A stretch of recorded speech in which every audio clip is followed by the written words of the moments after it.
आप सभी को मेरा नमस्कार। मैं हिस्ट्री पढ़ती और पढ़ाती हूँ। तो हम पढ़ रहे थे हड़प्पन सिविलाइजेशन के बारे में। हमने पढ़ लिया था कि इसकी खोज कैसे हुई और फॉर्मल अनाउंसमेंट कब हुई, किसने की। और उसके बाद हमने पढ़ लिया था कि जो हड़प्पन सिविलाइजेशन है उसको डिवाइड किया जा सकता है early, mature, later Harappan period में। और हमने ये भी देखा था कि ओरिजिन, अलग अलग जो थ्योरीज थी हड़प्पन सिविलाइजेशन के ओरिजिन की, वो भी पढ़ ली थी। उनके क्या क्या पॉजिटिव पॉइंट्स, मीन्स क्या क्या फेवरिंग पॉइंट्स हैं जो उस पर्टिकुलर थ्योरी को फेवर करते हैं, और क्या क्या क्रिटिसिज्म है जो उस थ्योरी को फेवर नहीं करते हैं। वो सारी चीज़ें हमने पढ़ ली थी। तो बेसिकली हमने चार थ्योरी पढ़ी थी। डिफ्यूजनिस्ट थ्योरी, उसके बाद हमने पढ़ी थी द्रविडियन ओरिजिन थ्योरी, और ग्रेजुअल ओरिजिन और कल्चरल इवोल्यूशन थ्योरी, और लास्ट थी आर्यन थ्योरी। तो हमने ये चारों थ्योरीज डिस्कस कर ली थी अपनी प्रीवियस क्लास में।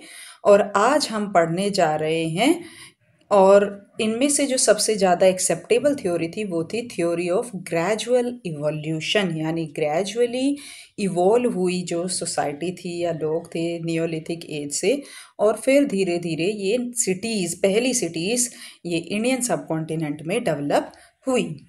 तो आज हम पढ़ेंगे एक्सटेंट ऑफ हड़प्पन सिविलाइजेशन, यानी हमने ऑलरेडी पढ़ लिया कि इसकी खोज कैसे हुई और इनमें से सबसे ज़्यादा एक्सेप्टेबल थ्योरी क्या है।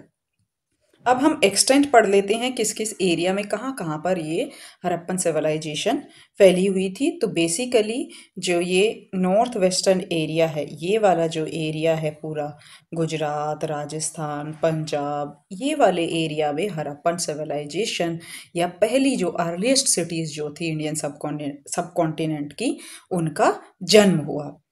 तो हड़प्पन सिविलाइजेशन का अगर हम एक्सटेंट देखें तो ये फैली हुई थी फ्रॉम जम्मू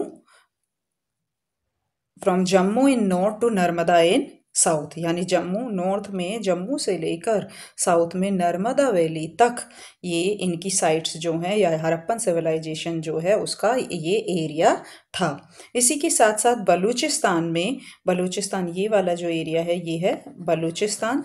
बलूचिस्तान पाकिस्तान में एक प्रोविंस है। बलूचिस्तान एरिया से लेकर के, वेस्ट में बलूचिस्तान से लेकर के ईस्ट में मेरठ तक, ईस्ट में मेरठ तक ये इसका क्षेत्र है, या जो हड़प्पन सिविलाइजेशन है उसकी साइट्स हमें इन इन एरिया से मिलती हैं। तो नॉर्थ में जम्मू से साउथ में नर्मदा तक, वेस्ट में बलूचिस्तान से ईस्ट में मेरठ तक जो एरिया है, जो एक्सटेंट है, वो है। अब हम देख लेते हैं नॉर्दर्न मोस्ट और जो सदर्न मोस्ट। सो नॉर्दर्न मोस्ट साइट जो है हड़प्पन सिविलाइजेशन की और इंडस वैली सिविलाइजेशन की, वो है मांडा। सदर्न मोस्ट साइट है दयामाबाद, और ईस्टर्न मोस्ट साइट है आलमगीरपुर, और वेस्टर्न मोस्ट साइट है सुतका गेंडोर। तो ये जो चार साइट हैं ये इसका एक्सट्रीम एक्सटेंट दिखाती हैं। Western most is Sutkagen Dor, northern most is Manda, यहाँ पर मैंने मार्क किया हुआ है, आप देख सकते हैं। Eastern most is Alamgirpur and southern most is Daimabad. When we use the term Harappan civilization, we are referring large number of cities which are found or which has flourished nearly in third millennium BCE, and there was interaction between these villages or these cities, and they shared same type of culture। यानी जो सामान हमें एक, या जो आर्टफैक्ट्स हमें एक जगह से मिले हैं, इसी तरह के आर्टफैक्ट हमें दूसरी साइड से भी मिले हैं। उनका कल्चर सेम था, और वो जो एरिया कवर करती थी, एरिया कवर किया था मॉडर्न डे राजस्थान, पंजाब, गुजरात, पाकिस्तान और सराउंडिंग एरिया, जो हमने अभी डिस्कस किया ऊपर मैप में कि कौन सा एरिया था जहाँ पर जो पहली इंडियन सब कॉन्टिनेंट की सिटीज़ थी वो इमर्ज हुई। हड़प्पन सिविलाइजेशन, क्योंकि हमने देखा कि भाई जो ग्रेजुअल इवोल्यूशन की जो थ्योरी है कि ग्रेजुअली क्या हुआ होगा कि पहले लोग सेटल हुए होंगे एक जगह पे, उन्होंने पेस्टोरलिज्म और ये एग्रीकल्चर प्रैक्टिस करना शुरू किया होगा।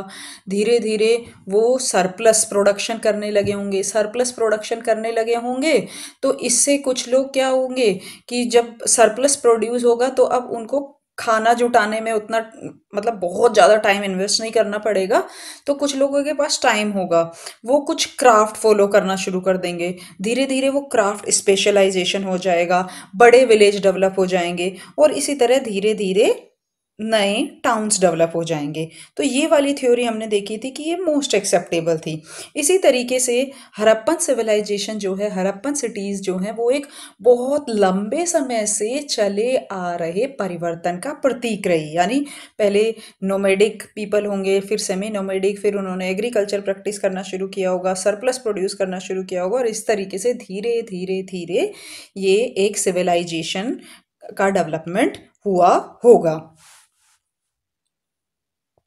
और प्रेजेंट डे पाकिस्तान और north western India is the core region of Harappan civilization. अभी मैंने आपको बताया यहाँ पर कि ये वाला जो एरिया है ये है core region of Harappan civilization.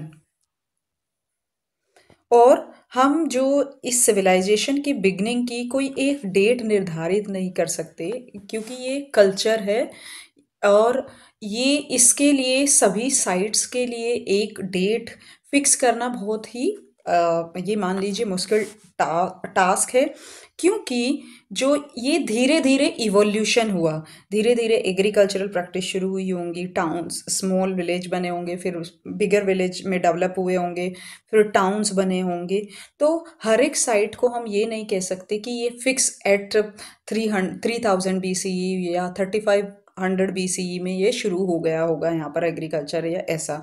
तो हर एक साइट के लिए जो वो एज है वो वेरी कर सकती है। जैसे कि अगर हम बोलें कि भाई कोई 10 साल के बच्चे की हाइट 4 से 5 फीट के बीच में तो होगी ही होगी, पर ऐसा जरूरी नहीं है, वो वेरी करेगा चाइल्ड टू चाइल्ड। तो हमें जो अर्लीस्ट एविडेंस मिलते हैं एग्रीकल्चर के इंडिया में, क्योंकि हम ग्रेजुअल एवोल्यूशन की थ्योरी को ज़्यादा एक्सेप्ट करते हैं, उसी के बेसिस पर हम आगे डिस्कस करेंगे कि पहले इवोल्यूशन हुआ, यानी सेमी नोमैडिक से बन गए वो एग्रीकल्चरलिस्ट, फिर एग्रीकल्चरलिस्ट से क्राफ्ट स्पेशलाइजेशन, क्राफ्ट स्पेशलाइजेशन से development of towns and cities. तो पहले जो एविडेंस मिलते हैं हमें एग्रीकल्चर के या किसी भी तरह के खाना उगाने के जो एविडेंस मिलते हैं वो हमें मिलते हैं मेहरगढ़ से। मेहरगढ़ बलूचिस्तान प्रोविंस से, बलूचिस्तान कहाँ पर है? पाकिस्तान में। तो इसकी शुरुआत शायद 5th मिलेनियम BCE में एक कैंप साइट की तरह हुई होगी, सीजनल साइट की तरह होगी, यानी किसी पर्टिकुलर सीजन में लोग यहाँ पर आकर रुकते होंगे। लेकिन धीरे धीरे यहाँ के लोगों ने खाना उगाना शुरू किया, क्रॉप्स उगाना शुरू किया, जैसे वीट, बार्ले, कॉटन, डेट्स, और उन्होंने शीप और गॉट और अदर कैटल्स को भी पालना एंड ये sheep rearing they have started. अब यहाँ पर पहले हम देख लेते हैं मेहरगढ़ यहाँ पर लोकेटेड है, ये 24th, ये मैप में आप देख सकते हैं 24th जो नंबर है वो दिखा रहा है मेहरगढ़। और मेहरगढ़ जो है वो लोकेटेड है जहाँ पर ये बलूचिस्तान प्रोविंस और सिंध प्रोविंस, ये है सिंध प्रोविंस पाकिस्तान का, ये दोनों ज्वाइन कर रहे हैं। और जो सिंध प्रोविंस है वो बना हुआ है, ये यहाँ के आसपास का एरिया है, एल्यूवियल सॉइल से बना हुआ है। तो मेहरगढ़ के जो लोग थे वो मड हाउसेस में रहते थे, यानी मिट्टी के बने मकानों में रहते थे, और वो उनके जो घर थे उनमें लगभग 5 से 6 कमरे होते थे। तो पहले जो एविडेंस मिलते हैं एग्रीकल्चर के वो मिलते हैं मेहरगढ़ से। मेहरगढ़ कहाँ पर है? बलूचिस्तान ऑफ पाकिस्तान में। और मेहरगढ़ जो है इस बॉर्डर लैंड पर है जहाँ पर बलोच एरिया, बलोच जो कि एक पहाड़ी या बंजर टाइप का इलाका है, वो सिंध के जो एलुवियल प्लेन्स हैं उससे मिलता है। और यहाँ पर इसीलिए ज़्यादातर हम देखेंगे कि कैसे हाउसेस मिले हैं, मड हाउसेस हमें मिलते हैं। अब जैसे मेहरगढ़ की शुरुआत हुई लगभग 5th मिलेनियम BCE में, इसी तरीके से 3rd मिलेनियम BC आते आते और सारे कई सेटलमेंट्स भी डेवलप हो गए, जैसे किलीगुल मोहम्मद और मुंडीगाक इन अफ़गानिस्तान। तो ऐसे कई सारे सेटलमेंट्स डेवलप हो गए। इसी के साथ साथ इंडस के जो प्लेन्स थे, एलुवियल जो फर्टाइल प्लेन्स थे, वहाँ पर भी अलग अलग विलेजेस या सेटलमेंट डेवलप हो गए। जैसे जलीलपुर जो हड़प्पा के पास का एरिया था, वो सेटलमेंट भी डेवलप हो गए। और जब उन्होंने, यानी वहाँ पर रहने वाले लोगों ने, जब जो फर्टाइल सॉइल थी इंडस की, इंडस के आसपास के एरिया की, उसको एक्सप्लॉइट करना सीख लिया, यानी उससे फूड ग्रेन उगाना सीख लिया, और ये उन्होंने सीख लिया कि ये जो एरिया है काफ़ी फर्टाइल है। अब वो, क्योंकि वहाँ पर वो फसल उगाने लगे, और ऑलरेडी जो सॉइल थी एल्यूवियल सॉइल, वो काफ़ी फर्टाइल सॉइल होती है, तो इससे उनकी फसल काफ़ी अच्छी हुई। फसल काफ़ी अच्छी हुई तो जो विलेजेस थे उनका साइज़ धीरे धीरे बढ़ने लगा, पॉपुलेशन धीरे धीरे बढ़ने लगी, और सेटलमेंट जो थे वो धीरे धीरे इंक्रीज होने लगे। अब धीरे धीरे उन्होंने इंडस के पानी से सिंचाई, यानी जो इंडस रिवर है उसके फ्लड को कंट्रोल करना सीखा, उस पानी से खेतों की सिंचाई करना सीखा, और वो जो आसपास की एल्यूवियल सॉइल थी उसमें अच्छी क्रॉप प्रोड्यूस करने लगे। अब जब सिंचाई हो गई, जब उनको फ्लड कंट्रोल करना आ गया, तब क्या हुआ, इससे उनकी जो पर एकड़ ईल्ड थी वो इंक्रीज हो गई, यानी सरप्लस प्रोडक्शन वो करने लगे, लार्ज प्रोडक्शन करने लगे। अब जब लार्ज प्रोडक्शन हुआ, इसकी वजह से विलेजेस की जो नंबर थे, जो पॉपुलेशन थी लोगों की, वो धीरे धीरे ग्रो करने लगी, क्योंकि अब उनके पास सेटल्ड कम्युनिटी थी, सेटल्ड प्लेस था, साथ ही साथ उनके पास खाने के जो साधन थे वो सरप्लस में अवेलेबल थे, ज़्यादा अवेलेबल थे। अब धीरे धीरे उन्होंने जो आसपास की माइंस, जो स्टोन क्वेरीज थी, उनको भी उनका यूज करना सीख लिया, और ये एक इंडिकेशन था कि वो जो पेस्टोरल नोमैडिक कम्युनिटीज थी, वो धीरे धीरे इवोल्व हो गए थे। यानी पहले नोमैडिक, सेमी नोमैडिक, फिर नियोलिथिक में सेटल्ड विलेजेस, धीरे धीरे बड़े विलेज ग्रो हो रहे थे। पर साथ ही साथ कुछ एरियाज़ में अभी भी nomadic communities, semi nomadic communities थी, और ये जो सेटल्ड ग्रुप थे, जो एग्रीकल्चरलिस्ट थे, ये लोगों का कांटेक्ट था उन पेस्टोरल नोमैडिक ग्रुप के साथ, क्योंकि वो जो पेस्टोरल नोमैडिक ग्रुप थे वो ट्रेड में एंगेज रहते थे। ट्रेड मतलब ये सामान को एक जगह से दूसरी जगह पहुंचाते थे। तो जो सेटल्ड लोग थे, ये उनके साथ एंगेज रहते थे, या इनका उनसे कांटेक्ट रहता था, जिसके द्वारा ये सामान को एक जगह से दूसरी जगह पहुंचाया जा सके। और धीरे धीरे इस सरप्लस प्रोडक्शन, ट्रेड एक्टिविटी में इन्वॉल्व होने के कारण धीरे धीरे स्मॉल टाउन डेवलप हुए, और यही है थ्योरी ऑफ ग्रेजुअल इवोल्यूशन। यानी अब धीरे धीरे स्मॉल टाउन टाउन डेवलप हुए, और जब ये स्मॉल टाउन डेवलप हो गए, उस पीरियड को हमने बोला अर्ली हड़प्पन पीरियड। यानी मेच्योर हड़प्पन जो सिटीज़ डेवलप हुई उनसे पहले की जो स्थिति थी, उसको हमने बोल दिया अर्ली हड़प्पन पीरियड। और जो ये पहली कॉम्प्रहेंसिव स्टडी की, कि कुछ ऐसी साइट्स को देखा गया, फिर उनको मैच किया गया कि हाँ भाई, यहाँ पे तो बहुत सारी कैरेक्टरिस्टिक्स मैच्योर हड़प्पन से मैच हो रही हैं, ऐसी पहली कॉम्प्रहेंसिव स्टडी की थी M.R. मुगल ने। तो first comprehensive analysis of evidence from pre Harappan site in Indus valley and northern Balochistan was made by M.R. Mughal. और अब जो प्री हड़प्पन फेज़ है, वो वहाँ पर बहुत सारी चीज़ें, जैसे कि क्राफ्ट्स और stone work, metal crafting, bead making, use of wheel transport, ये सब कैरेक्टरिस्टिक्स हैं प्री हड़प्पन पीरियड की।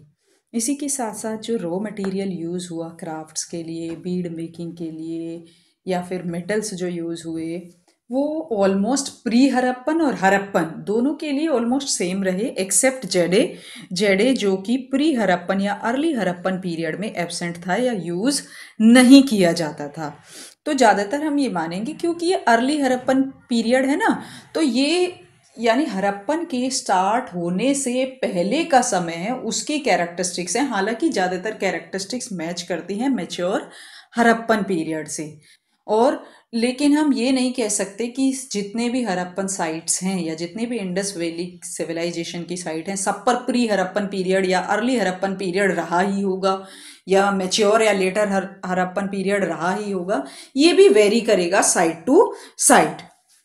जो दो चीजें अर्ली हड़प्पन पीरियड में नहीं थी वो थी लार्ज सिटीज, क्योंकि अभी हमने बोला अर्ली हड़प्पन पीरियड की जो कैरेक्टरिस्टिक थी स्मॉल टाउन्स, क्राफ्ट स्पेशलाइजेशन वहां भी हो गया था, लेकिन यहां पर जो मेच्योर हड़प्पन पीरियड में था there was increase level of, यानी जो क्राफ्ट स्पेशलाइजेशन था वो और भी ज्यादा बढ़ गया था। अब लोग स्पेशलिस्ट थे, यानी कोई सील बनाता था, कोई बीड्स बनाता था, कोई दूसरे तरह की टोकरी बनाता था, कोई मेटल का काम करता था। तो इस तरीके से मेच्योर हड़प्पन पीरियड आते आते क्राफ्ट स्पेशलाइजेशन एडवांस हो गया और बढ़ गया। तो दो चीजें जो अर्ली हड़प्पन पीरियड में नहीं थी वो थी बहुत बड़ी बड़ी यानी लार्ज सिटीज और एडवांस क्राफ्ट स्पेशलाइजेशन। अब हम अर्ली हड़प्पन पीरियड और उसकी कैरेक्टरिस्टिक्स को समझने की कोशिश करेंगे with the help of some early Harappan period sites. Early Harappan period को एक अगर डेट दी जाए जो जॉन मार्शल ने जो डिवीजन किया है Neolithic, early, mature and let Harappan period, तो उन्होंने अर्ली हड़प्पन पीरियड को जो डेट दी है वो है 3200 बीसीई टू 2600 बीसीई, यानी इस वाले टाइम पीरियड को हम अर्ली हड़प्पन पीरियड कहेंगे। हालांकि ये जो डेट्स हैं ये साइट टू साइट वेरी कर सकती हैं, लेकिन एक निश्चित या फिर हम ये मान लीजिए कि जो डिवीजन जो मोस्ट एक्सेप्टेबल है वो ये है 3200 से 2600 बीसी। तो अब हम कुछ साइट्स डिस्कस करेंगे जो बिलोंग करती हैं अर्ली हड़प्पन पीरियड से, और ये चेक करने की कोशिश करेंगे ये साइट्स डिस्कस करने के बाद कि कॉमन कैरेक्टरिस्टिक्स क्या थी अर्ली हड़प्पन पीरियड की। तो अर्ली हड़प्पन पीरियड की ही एक साइट है मुंडीगाक। मुंडीगाक जो कि अफगानिस्तान में है और ये एक ट्रेड रूट पर लोकेटेड था। तो हम पहले एक बार लोकेशन देख लेते हैं। तो मुंडीगाक जो था वो लगभग यहाँ पर लोकेटेड था, और यहाँ पर ये लोकेटेड था तो इस पर ईरानियन इन्फ्लुएंस भी है और बलूचिस्तान का इन्फ्लुएंस भी यहाँ पर देखने को मिलता है। ईरानियन भी और बलूचिस्तान के जो इन्फ्लुएंस है वो देखने को इस एरिया में मुंडीगाक में मिलता है। तो जो मुंडीगाक है वो एक अर्ली हड़प्पन साइट है। कहाँ पर? अफगानिस्तान में। और यहाँ के जो लोग थे यानी पहले वो ये धीरे धीरे पहले एक सेमी नोमैडिक साइट रही होगी, कैंपेन साइट रही होगी, उसके बाद धीरे धीरे ये डेवलप हो गया टाउनशिप में। और यहाँ पर हमें एविडेंस मिलते हैं एक डिफेंसिव वॉल के, यानी एक वॉल बनाई गई है और वो सन ड्राइड ब्रिक्स से बनाई गई है, यानी जो मिट्टी की जो ईंटें हैं उनसे बनाई गई है डिफेंसिव वॉल। इसी के साथ साथ rows of pillars has been identify, यानी एक रो मिली है जो जिसमें बहुत सारे पिलर्स हैं और उससे ये अनुमान लगाया जाता है कि शायद ये कोई पैलेस रहा होगा। एक स्ट्रक्चर मिला है जो कुछ टेम्पल जैसा दिखता है।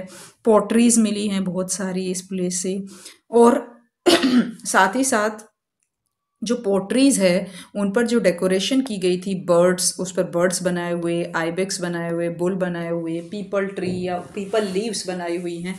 तो इस तरह की पोट्री हमें, और टेराकोटा फीमेल फिगराइन, ये सारी चीज़ें हमें मुंडीगाक से मिलती हैं। साथ ही साथ यहाँ पर कुछ सेमी प्रीशियस स्टोन का भी यूज़ किया गया जैसे लेपिस लजूली एंड स्टेटाइट। और क्योंकि वो उस पर्टिकुलर एरिया में नहीं मिलते इसीलिए ये दिखाता है कि शायद उनका जो कांटेक्ट है सेंट्रल एशिया और ईरान से रहा होगा, और शायद वहीं से ही वो स्टोन मंगाए जाते होंगे। यानी कि वो एक ऐसी साइट थी जहाँ पर ईरानियन इन्फ्लुएंस, बलूचिस्तान इन्फ्लुएंस दोनों दिखते हैं, और शायद ये धीरे धीरे ट्रेड काफ़ी हद तक प्रेवलेंट हो गया होगा, और इस समय तक आते आते वो एक जगह से दूसरी जगह सामान का लेन देन होता होगा, रॉ मटेरियल भी भेजा जाता होगा और फिनिश्ड गुड भी भेजे जाते होंगे। ऐसे एविडेंस हमें मुंडीगाक से मिलते हैं। साथ ही साथ क्वेटा वैली जो कि मुंडीगाक के ही साउथ ईस्ट में है, वहाँ पर एक साइट है दमसदात। दमसदात में एक लार्ज हाउस मिलता है, ये एविडेंसेस मिले हैं एक बड़े घर के, और जो ब्रिक्स हैं उनका एज से पता चलता है कि शायद ये जो हाउस है या जो ब्रिक्स हैं वो 3rd मिलेनियम BCE से बिलोंग करती होंगी। और इसी के साथ साथ डिफरेंट वेराइटीज़ ऑफ पोट्री वहाँ से मिली है। और जैसे कि हमें मुंडीगाग से पोट्री मिली थी, उसी तरह की पोट्री हमें यहाँ से भी मिलती हैं। इसी के साथ साथ कुछ डिस्कवरीज जो हैं वो ये दिखाती हैं कि उस टाइम के लोग शायद जो ये दमसदात में रहते थे, शायद प्रोस्पेरस कम्युनिटी थी, उन्होंने अपनी फूड प्रॉब्लम को सोल्व कर लिया था और उनके ट्रेडिंग कॉन्टेक्ट्स दूसरे रीजन, दूसरे आसपास के एरियाज़ के साथ भी थे। जैसे मुंडीगाग से भी हमें ऐसे एविडेंसेस या ऐसे एग्जाम्पल्स मिलते हैं।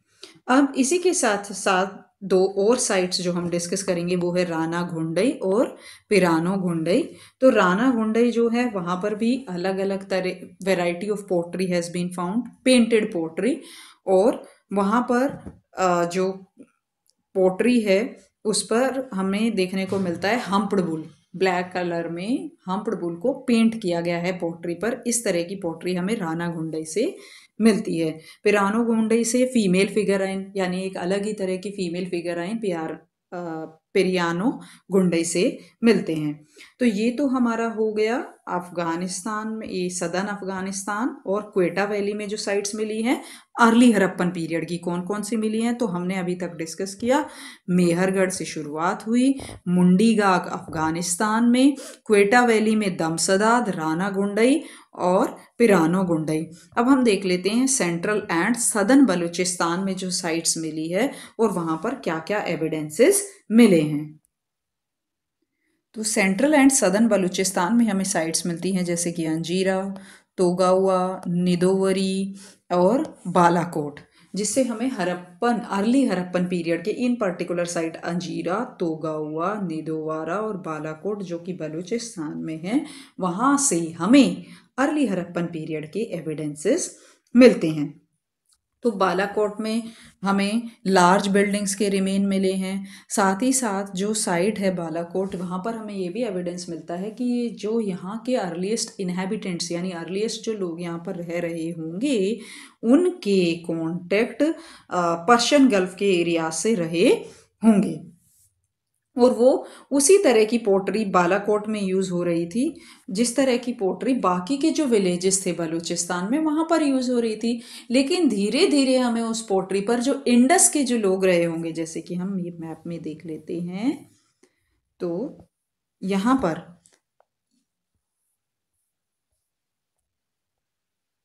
यहाँ पर ये रहा 1 जो नंबर है ये बालाकोट को दिखा रहा है और बाकी जो ये साइट्स थी बलूचिस्तान में इस पर पर्शियन गल्फ की जो पोट्री था उनका भी इन्फ्लुएंस था और इंडस यानी सिंध की जो कल्चर था या सिंध की जो पोट्री थी उसका भी इन्फ्लुएंस यहाँ पर देखने को मिलता है। और साथ ही साथ एक और जो इम्पॉर्टेंट बात है वो ये है कि जो एंटायर बलूचिस्तान का ये वाला जो रीजन था पूरा बलूचिस्तान का, उसमें एक ही तरह की पोट्री का यूज़ किया गया है और साथ ही साथ जो पोट्रीज पर पेंटेड चीज़ें हैं वो भी लगभग एक जैसी ही थी। जैसे वो अपनी पोट्री पर ज़्यादातर हम्प्ड बुल या पीपल के जो पत्ते थे उनके चित्र बनाते थे और ऐसा ही सिस्टम ये अर्ली हड़प्पन पीरियड का है, धीरे धीरे मैच्योर हड़प्पन पीरियड तक भी ये कंटिन्यू हुआ। तो जो बलूचिस्तान एरिया है सेंट्रल और सदर्न बलूचिस्तान, उसमें हमने कौन कौन सी साइट देखी, अंजीरा, टोगाओ, नेदोवारी और बालाकोट। अब हम देख लेते हैं इंडस एरिया में हमें कौन कौन सी साइट हैं जो अर्ली हड़प्पन पीरियड से बिलोंग करती हैं। तो 4th मिलेनियम BCE तक आते आते ये जो इंडस वाला जो रीजन था यानी जहाँ से ये इंडस रिवर होके गुजरती है, इसके आसपास बहुत सारे कई सारे स्मॉल और धीरे धीरे बड़े सेटलमेंट्स डेवलप हुए। और ये सेटलमेंट्स डेवलप हुए किसके किनारे, इंडस और घग्गर और हाकरा जो रिवर हैं उनके किनारे पर ये डेवलप हुए। और धीरे धीरे ये वाला जो रीजन था ये रीजन बन गया core region of mature Harappan civilization, यानी अर्ली हड़प्पन पीरियड यहाँ पे डेवलप हुआ और धीरे धीरे it led to mature Harappan and then later Harappan civilization. तो अब हम साइट्स डिस्कस कर लेते हैं जो मेजर साइट्स हमें अर्ली हड़प्पन पीरियड की यहाँ से मिलती हैं। तो सबसे पहली साइट है आमरी जो कि सिंध प्रोविंस, ये वाला जो है ये है सिंध प्रोविंस। सिंध प्रोविंस में लोकेटेड है ऑफ पाकिस्तान, और एक it's located on the right bank of Indus.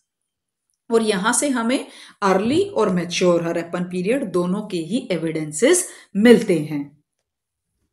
तो आमरी में जो लोग थे, जो हैबिटेंट्स थे, वो उनके जो घर होते थे वो स्टोन या मड ब्रिक से बने होते थे, और कहीं कहीं पर हमें ग्रेनरी के भी एविडेंसेस मिलते हैं। और उनकी भी जो पोट्री थी, ज़्यादातर उस पोट्री पर हम्प्ड बुल का चित्र बना होता था। और ये वाला जो चित्र है humped bull, Indian humped bull, ये बहुत पॉपुलर रहा throughout Indus valley, mature Harappan civilization और Indus valley civilization. Wheel made pottery थी, क्योंकि हम अर्ली फेज की बात कर रहे हैं, ऑलरेडी टाउन्स इमर्ज हो चुके हैं, टाउन डेवलप हो चुके हैं। और इसी तरह के सिमिलर एविडेंसेस हमें थारो, खोतरा और भूती एरिया से भी मिलते हैं। हाँ, बस हम ये देख लेते हैं आमरी, यहाँ पर जो 2 नंबर है ये है आमरी। तो आमरी कहाँ पर था? सिंध प्रोविंस में लोकेटेड था। यहाँ से हमें अर्ली और मैच्योर हड़प्पन दोनों के एविडेंसेस मिलते हैं। घर जो होते थे स्टोन और मड ब्रिक से बने होते थे लोगों के। और यहाँ पर आमरी जो है राइट बैंक पर लोकेटेड है इंडस के। और साथ ही साथ पोट्री जो टाइप है वो ऑलमोस्ट जो बलूचिस्तान वाला एरिया और सिंध वाला एरिया है उसी तरह की पोट्री यहाँ पर मिलती है। जैसे कि पोट्रीज पर जो चित्र बने होते थे, जो पेंटेड होता था, वो था इंडियन हम्प्ड बुल, जो कि बहुत इंपॉर्टेंट रहा थ्रू आउट। इस पर जो इस प्रकार के मोटिव्स थे और चित्र थे वो बहुत इंपॉर्टेंट रहे through out early and mature Harappan period. अब हम दूसरी साइट पर चलते हैं, और अगली साइट है कोट दीजी जो कि लेफ्ट बैंक पर लोकेटेड है इंडस के। यहाँ पर हम देख लेंगे, ये है कोट दीजी, ये जो थर्ड वाला पॉइंट है ये है कोट दीजी, जो कि इंडस के लेफ्ट बैंक पर लोकेटेड है। और कोट दीजी से हमें very distinct type of pottery मिलती है। कोट दीजी में भी हमें अर्लीस्ट जो अर्ली हड़प्पन पीरियड है और मैच्योर हड़प्पन पीरियड है, दोनों के ही एविडेंस मिलते हैं। और दोनों के बीच में, यानी इन एविडेंसेस अर्ली हड़प्पन और मैच्योर हड़प्पन के बीच में बॉन्ड डिपॉजिट मिला है, यानी जला हुई कुछ राख मिली है, जिससे ऐसा लगता है कि ये जो ट्रांजिशन होगा early Harappan to mature Harappan, ये ऑलवेज स्मूथ नहीं रहा होगा। शायद कुछ अचानक कुछ घटना हुई होगी, तो transition would not have been smooth in all the places. तो यहाँ पर हमें दोनों अर्ली और मैच्योर हड़प्पन पीरियड के एविडेंसेस मिलते हैं। और इनकी जो पोट्री है वो बहुत अलग टाइप की है। जैसे कि जो इनकी पोट्री है व्हील मेड है, साथ ही साथ उसको ब्राउनिश पेंट से डिज़ाइन किया गया है, डेकोरेट किया गया है। और ऐसी पोट्री हमें कई सारी जगहों से मिली है, जैसे कालीबंगन, मेहरगढ़ और बलूचिस्तान का जो एरिया है वहाँ पर भी हमें इसी प्रकार की पोट्री मिली है। और ये पोट्री, एक तरह की पोट्री का अलग अलग जगह पर, यानी जो मिट्टी के बर्तन हैं इनका अलग अलग जगह पर एक ही जैसे बर्तनों का मिलना, एक ही तरह की पोट्री का मिलना, ये दिखाता है कि उनका कम्युनिकेशन उन एरिया से काफ़ी स्ट्रॉन्ग रहा होगा, यानी लेन देन ट्रेड काफ़ी स्ट्रॉन्ग रहा होगा। मूवमेंट जो होगा वो उन पर्टिकुलर एरियाज के बीच में, आसपास के एरियाज, या कालीबंगन काफ़ी दूर राजस्थान में है कोटदीजी से, तो वहाँ तक भी काफ़ी मूवमेंट या कम्युनिकेशन रहा होगा। ये एविडेंसेस और एक ही तरह की पोट्री का मिलना ये दिखाता है। और इसी तरह की सिमिलर जो साइट्स हैं और इसी तरह के जो एविडेंसेस हैं वो हमें चन्नूदारो से भी मिलते हैं। और अर्ली हड़प्पन पीरियड के जो एविडेंसेस हैं वो शायद हमें मोहनजोदारो से भी मिल जाते हैं, लेकिन उतना एक्सकेवेशन उतनी गहराई में, क्योंकि वो बार बार फ्लड प्लेन है, तो बार बार वो राइज होता रहता है, वो एरिया ऊपर बढ़ता रहता है, क्योंकि फ्लड प्लेन है, बार बार मिट्टी जमा होती रहती है, तो उतना एक्सकेवेशन नहीं हो पाया है। लेकिन जो आर्कियोलॉजिस्ट हैं, जो हिस्टोरियन हैं, वो बिलीव करते हैं कि अर्ली हड़प्पन पीरियड, जो कि कोटदीजियन पीरियड, यानी कोटदीजी की जो पोट्री है वो शायद जो मोहनजोदारो है वहाँ पर भी अर्ली हड़प्पन पीरियड में मिल जाती, कि अगर एक्सकेवेशन होता। तो हम ये देख सकते हैं कि जो कोटदीजियन पोट्री है, यानी कोटदीजियन क्यों बोल रहे हैं, क्योंकि इसके एविडेंसेस पहले कोटदीजी में मिले। तो उसी तरह की जब पोट्री हमें और कहीं मिलती है, दूसरी साइट्स पर मिलती है, तो हम उसको बोल देते हैं कोटदीजियन पोट्री। और आसपास की कई साइट्स में और दूर दूर तक की भी, जैसे कालीबंगन में और मेहरगढ़ में, इस तरह की पोट्रीज के एविडेंसेस मिले हैं, तो ये दिखाता है कि वहाँ पर कम्युनिकेशन, लेन देन, ट्रेड, मूवमेंट काफ़ी स्ट्रोंग रहा होगा। मेहरगढ़ तीसरा है, इंडस वैली में, इंडस एरिया में या सिंध एरिया में ही मेहरगढ़। मेहरगढ़ हम पहले भी डिस्कस कर चुके हैं, लेकिन हम एक बार फिर से डिस्कस कर लेते हैं। तो सबसे पहले हम लोकेशन देख लेते हैं मेहरगढ़ की, जो कि हम हालांकि चेक कर चुके हैं। ये रहा मेहरगढ़, यहाँ पर 24वें नंबर पर, जो कि बलूचिस्तान और जो सिंध का एरिया है उसके बॉर्डर पर लोकेटेड है। यानी ये एलुवियल प्लेन्स और जो हिली एरिया है बलूचिस्तान का, वो जहाँ पर मिल रहे हैं वहाँ पर मेहरगढ़ लोकेटेड है। मेहरगढ़ से हमें अलग अलग एविडेंसेस मिले हैं, यानी यहाँ पर हमें सील्स के, बीड्स के, वो सारे एविडेंसेस मिले हैं। जो और लेपिस लाजुली, जो कि एक प्रीशियस स्टोन है, उसका भी यूज़ किया जाता था, जो कि लोकली अवेलेबल नहीं है। तो इसका मतलब शायद आसपास के एरियाज से लेन देन किया जाता होगा, आसपास के एरियाज के साथ एक कम्युनिकेशन स्ट्रॉन्ग रहा होगा। सील्स बहुत सारी हमें मेहरगढ़ से मिली हैं।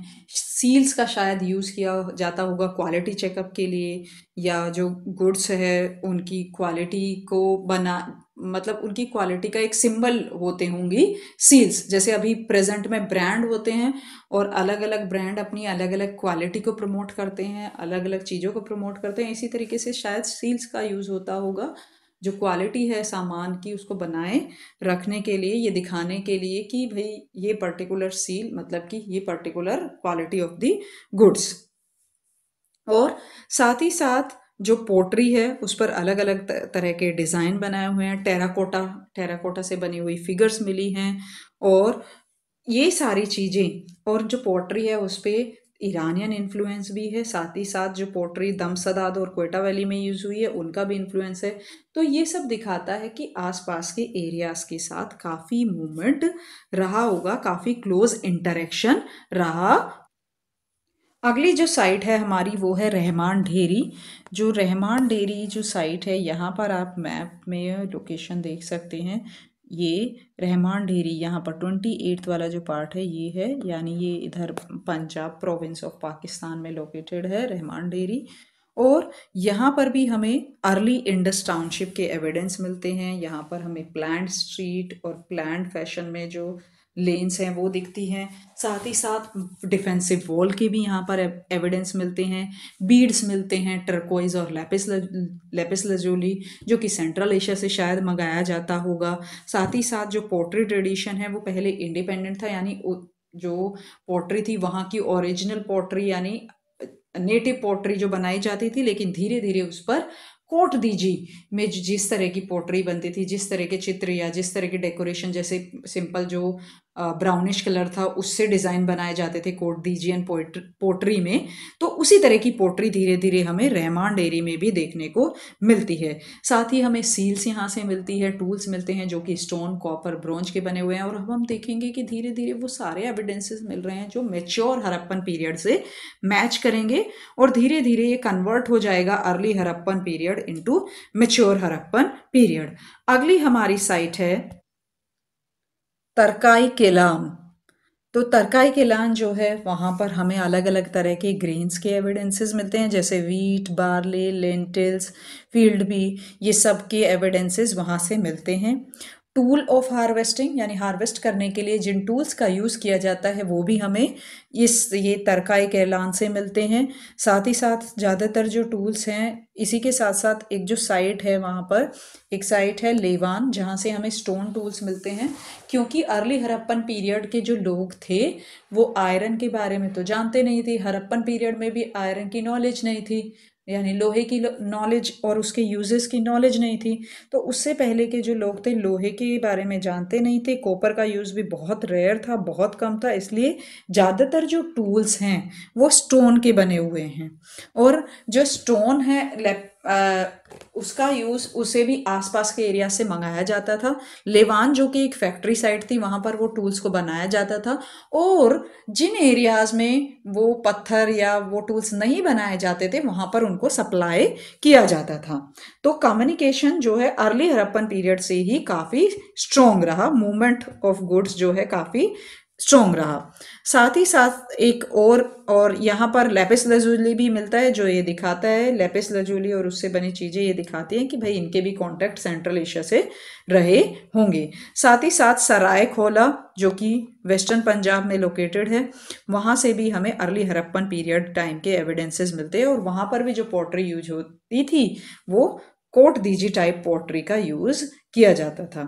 अब हम देख लेते हैं कुछ साइट्स जो कि पंजाब और वेस्टर्न पंजाब के एरिया में लोकेटेड हैं, early Harappan sites which are located in Punjab और वेस्टर्न पंजाब। तो यहाँ पर हमें लगभग भावलपुर में 40 ऐसी अर्ली हड़प्पन पीरियड से बिलोंग करती हुई साइट मिलती हैं, जो कि हकरा जो ड्राई बेड है हकरा रिवर के आसपास के एरिया में। और यहाँ पर जो साइट्स हमें मिलती हैं उसमें जो पोट्री मिलती है उन साइट्स पर, वो ज़्यादातर किस तरह की, यानी कोट दीजियन जो पोट्री है उनकी कैरेक्टरिस्टिक से मैच करती हैं। यानी coat Dijian type of pottery हमें भावलपुर वेस्टर्न पंजाब में जो अर्ली हड़प्पन पीरियड की साइट है, Kot Dijian type of pottery यहाँ पर मिलती है। जब इन साइट्स की कंपैरेटिव एनालिसिस की गई तो ये दिखता है इन साइट की कंपैरेटिव एनालिसिस से कि डिफरेंट डिफरेंट तरह के हैबिटेशन जो है उस टाइम पर डेवलप हो चुके थे। जैसे कि ज़्यादातर जो साइट्स हैं वो विलेज साइट हैं, लेकिन कुछ कुछ साइट ऐसी हैं जहाँ पर स्पेशल इंडस्ट्रियल एक्टिविटी फॉलो की जाती थी। जैसे और ज़्यादातर जो साइट है लगभग 5 से 6 हेक्टेयर की है, लेकिन कुछ साइट जैसे गमनवाल जो साइट है वो काफ़ी बड़ी है, यानी वो इतनी बड़ी है कि वो कालीबंगन जो कि एक फेमस साइट है हड़प्पन वैली सिविलाइजेशन की, उससे भी बड़ी है। तो ये जो बड़ी बड़ी साइट होती होंगी, कुछ फैक्ट्री साइट थी और ये बहुत बड़ी बड़ी जो साइट थी वेस्टर्न पंजाब में, तो शायद ऐसा लगता है कि वहाँ से एग्रीकल्चर के अलावा भी एडमिनिस्ट्रेशन या इंडस्ट्रियल एक्टिविटीज़ भी यहाँ पर होती होंगी। तो अब जो हम डिस्कस करने जा रहे हैं वो है कालीबंगन। कालीबंगन से भी हमें अर्ली और मेच्योर हड़प्पन पीरियड के एविडेंसेस मिलते हैं। साथ ही साथ जैसा कि हमने कोट दीजी में देखा था कि वहाँ पर हमें बर्न्ट डिपॉजिट मिलते हैं, इसी तरीके से यहाँ पर जो एक डिस्टिंक्टिव हम ये कह सकते हैं एविडेंस मिलता है वो है प्लोड फील्ड यहाँ से मिलता है। और इससे ये पता चलता है कि उनको ऑलरेडी प्लो के बारे में, उसका यूज़ कैसे होता है उसके बारे में ऑलरेडी पता था। यहाँ पर भी हमें जो पोट्री मिलती है वो अलग अलग साइज़ और अलग अलग डिज़ाइन उस पर बने हुए हैं, लेकिन कुछ पोट्री पर हमें यहाँ पर भी कोटडीजियन इन्फ्लुएंस देखने को मिलता है। सिमिलैरिटी है कालीबंगन की पोट्री और कोटदीजी की पोट्री में, जैसे कि हमने पहले ही बताया था कि कोटदीजी पोट्री कालीबंगन तक भी मिलती हैं। और यहाँ पर साथ ही साथ अर्ली हड़प्पन और मैच्योर हड़प्पन पीरियड दोनों के ही एविडेंसेस हमें मिलते हैं। इसी के साथ साथ जो घग्गर हकरा वैली है, घग्गर हकरा रीजन है, वहाँ पर भी हमें कई जो साइट्स हैं जो मिलती हैं जो कि अर्ली हड़प्पन पीरियड को बिलोंग करती हैं, जैसे सोथीबारा और सिसवाल साइट। इसी के साथ साथ जो खेतरी माइंस हैं जिनका ज़्यादातर यूज़ होता था ये मैच्योर हड़प्पन पीरियड के टाइम पर, वो खेतरी माइंस का यूज़ होना तभी यानी अर्ली हड़प्पन पीरियड में ही शुरू हो गया होगा। इसी के साथ साथ जो खेतरी माइंस हैं जो कि कॉपर का एक इम्पॉर्टेंट सोर्स रही हैं मैच्योर हड़प्पन पीरियड में, उनकी शुरुआत यानी खेतरी माइन को यूज़ करना for copper as a raw material शायद शुरू हो गया था अर्ली हड़प्पन पीरियड में ही। और इसी के साथ साथ हमें अलग अलग एरियाज से बहुत डिस्टिंक्टिव हमें एविडेंसेस मिलते हैं, और साथ ही साथ उनमें एक कल्चरल सिमिलैरिटी है। जैसे पोट्री में हमने सिमिलैरिटी देखी और उससे हम अंदाज़ा लगाते हैं कि भाई ये जो सारे एरिया थे वो हड़प्पन सिविलाइजेशन से बिलोंग करते थे, या एक ही कल्चर के हैं, या एक ही सिविलाइजेशन के हैं। तो इसी तरीके से हमें सिंध, पंजाब, राजस्थान, इन एरियाज़ में रीजनल ट्रेडिशन यानी एक same culture, beginning of agriculture तो हुआ ही और सेटलमेंट जो हैं वो बनने लगे, साथ ही साथ हमें रीजनल ट्रेडिशन भी यहाँ पर देखने को मिलता है और सिमिलर टाइप की पोट्रीज हमें देखने को मिलती है इन एरियाज़ में। वन हॉर्न सील्स पर ज़्यादातर वन हॉर्न डीटी यानी एक सींग वाला जो देवता है वो देखने को मिलता है। टेराकोटा मदर गॉडेस की जो फिगर आइन है अलग अलग एरियाज में वो देखने को मिलती है, जो कि इसको एक यूनिफाइंग बॉन्ड देते हैं, जो एक सिमिलैरिटी देता है, एक यूनिफाइंग कल्चरल ट्रेडिशन देता है। इसी तरीके से अब हम कुछ कॉमन कैरेक्टरिस्टिक्स देख लेते हैं जो डेवलप हुई अर्ली हड़प्पन पीरियड में। अर्ली हड़प्पन पीरियड में व्हील मेड पॉटरी का यूज़ होता था और जो पहली पॉटरी थी वो थी कोट दीजी टाइप ऑफ पॉटरी, और वो हमें ज़्यादातर बलूचिस्तान, राजस्थान, कालीबंगन, पंजाब, इन सारे एरियाज़ में हमें कोट दीजी टाइप ऑफ पॉटरी देखने को मिलती है। साथ ही साथ जो वो लोग जो थे व्हील्ड ट्रांसपोर्ट का यूज़ कर रहे थे ताकि जो प्रोडक्टिविटी है उसको बढ़ाया जा सके, कम्युनिकेशन को स्ट्रॉन्ग किया जा सके, मूवमेंट ईजी हो जाए। और जो कम्युनिटीज़ हैं वो टूल्स यूज़ कर रहे थे, कॉपर, ब्रोंज और स्टोन के टूल्स वो यूज़ कर रहे थे। उनको प्लो के बारे में, जैसे हमने कालीबंगन में प्री हड़प्पन पीरियड से प्लोड फील्ड के एविडेंस मिलते हैं, तो हमने पता लगाया या हमने इस तरीके से एज्यूम किया कि वो ऑलरेडी एविडेंस के बेसिस पर हमने ये पता चलता है कि वो ऑलरेडी प्लो के बारे में उन्हें जानकारी थी, जिससे कि उनकी जो प्रोडक्शन था वो बढ़ गया होगा। साथ ही साथ जिस तरीके से जो सेंट्रल एशिया के रीजन थे वहाँ पर शीप या गोट को पाला जाता था, ईरानियन रीजन में यहाँ पर कैटल रियरिंग यहाँ पर भी एक इम्पॉर्टेंट सोर्स था। और कैटल रियरिंग, कैटल्स का यूज़ किया गया ट्रांसपोर्टेशन में, और इस एनिमल पावर को यूज़ किया गया ट्रांसपोर्टेशन, कल्टीवेशन दोनों में, और इससे उनका ट्रेड भी मजबूत हुआ और साथ ही साथ सरप्लस प्रोडक्शन भी हुआ। साथ ही साथ ये जो पोट्री है इसने एक ग्रेजुअल यूनिफिकेशन दिया, जैसे Kot Dijian type of pottery Baluchistan में मिलती है, पंजाब में मिलती है, राजस्थान में मिलती है। टेराकोटा मदर गॉडेस जगह जगह पर मिलती हैं, कोट दीजी से लेके कालीबंगन तक। तो ये सारी जो चीज़ें हैं ये सारी कॉमन सिमिलैरिटीज़ हैं जो हमें अर्ली हड़प्पन पीरियड में देखने को मिलता है। Kot Dijian type of pottery, wheeled pottery, transportation में कैटल्स का यूज़ करना, स्ट्रॉन्ग ट्रांसपोर्टेशन का स्टार्ट हो जाना, यानी लेन देन व्यापार का स्टार्ट हो जाना, ये भी अर्ली हड़प्पन पीरियड में ही स्टार्ट हो चुका था। साथ ही साथ रॉ मटेरियल मंगाना, कोई फैक्ट्री साइट से सामान को प्रोडक्शन करके उसको दूसरी जगह पर भेजना, जैसे कि हमने देखा टूल्स, लेवान में टूल्स बनाए जाते थे और आसपास के एरिया में भेजे जाते थे। इसी तरीके से डिफेंसिव वॉल जो थी वो भी एक ऐसी कैरेक्टरिस्टिक थी जो हमें कई जगह पर मिली, यानी ये कोट दीजी से लेकर कई जगहों पर हमें डिफेंसिव वॉल मिली जो कि स्टोन या फिर सन ड्राइड ब्रिक्स की बनी हुई थी, मिट्टी की ईंटों की बनी हुई थी। तो ये ऐसा माना जाता है कि ये जो डिफेंसिव वॉल थी शायद ये एक बंड की तरह यूज होता था अगेंस्ट फ्लडिंग, यानी फ्लडिंग से, बाढ़ से बचाने के लिए अपने आप को वो डिफेंसिव वॉल बनाया करते थे। सो ऑल दीज डेवलपमेंट, ये जितने भी डेवलपमेंट हो रहे थे उस टाइम पर, और साथ ही साथ ये धीरे धीरे इवॉल्व होते गए और फिर ये हो जाएंगे किसकी फॉर्म में, ये डेवलपमेंट धीरे धीरे it will lead to mature Harappan period. यानी ये जो व्यापार, ये movement, transportation, pottery, defensive wall, tools और सील्स वगैरह, ये सब कुछ बनना अर्ली हड़प्पन पीरियड में टाउन्स इमर्ज हो चुके हैं, और अब धीरे धीरे वो टाउन ग्रो करेंगे और बड़ी सिटीज़ में डेवलप हो जाएंगे, जो कि हम मैच्योर हड़प्पन पीरियड में पढ़ेंगे। और साथ ही साथ उनके जो ट्रेड रिलेशन थे पर्शियन गल्फ, सेंट्रल एशिया और मेसोपोटामिया जो रीजन थे उसके साथ भी यहाँ पर शुरू होने, यानी स्टैब्लिश ऑलरेडी हो गए थे। तो हमने पढ़ा आज अर्ली हड़प्पन पीरियड के बारे में, जहाँ पर हमने कुछ इम्पॉर्टेंट साइट्स पढ़ी जैसे सिसवाल, कालीबंगन राजस्थान में, और उससे पहले हमने पढ़ा भावलपुर वेस्टर्न पंजाब, टरकाई किला, लेवान, रहमान ढेरी। ये सारी जो साइट्स हैं ये बिलोंग करती हैं प्री हड़प्पन पीरियड, जहाँ पर प्री हड़प्पन या मैच्योर हड़प्पन पीरियड के भी एविडेंसेस मिलते हैं। मेहरगढ़, कोट दीजी, आमरी, ये सारी साइट्स प्री हड़प्पन पीरियड से बिलोंग करती हैं। तो हमारा अगर क्वेश्चन आता है कि which of the following belong और which of the following does not belong to pre Harappan period, तो आप इजीली आंसर दे पाएंगे।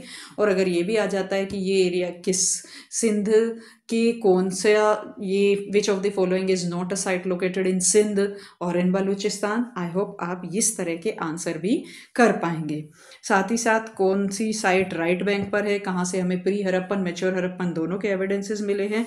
जब हम मैच्योर हड़प्पन के बारे में डिस्कस करेंगे तो हम ये भी डिस्कस करेंगे कुछ साइट्स जहाँ पर हमें प्री और मेच्योर दोनों के एविडेंस मिले और जहां पर हमें सिर्फ मेच्योर के एविडेंसेस मिले हैं, तो वो सारी चीज़ें हम मेच्योर हड़प्पन में डिस्कस करेंगे। तो अब हम अपनी नेक्स्ट क्लास में डिस्कस करने वाले हैं mature Harappan period. Mature Harappan period हम स्टार्ट करेंगे कुछ कैरेक्टरिस्टिक्स से।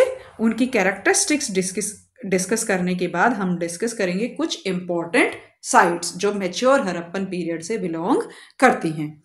आपको अगर ये क्लास अच्छी लगी है तो आप लाइक और कमेंट कर सकते हैं। साथ ही साथ अगर इसमें जो सुधार की जो भी आवश्यकता है आप वो कमेंट में लिख सकते हैं। मैं पूरा सुधार करने की कोशिश करूँगी। ये इनिशियल फेज़ है, तो जो भी आप सुधार सजेस्ट करेंगे मैं उसमें सुधार लाऊंगी। जो भी गलती मैं कर रही हूँ उनमें सुधार लाऊंगी। जय हिंद, जय भारत।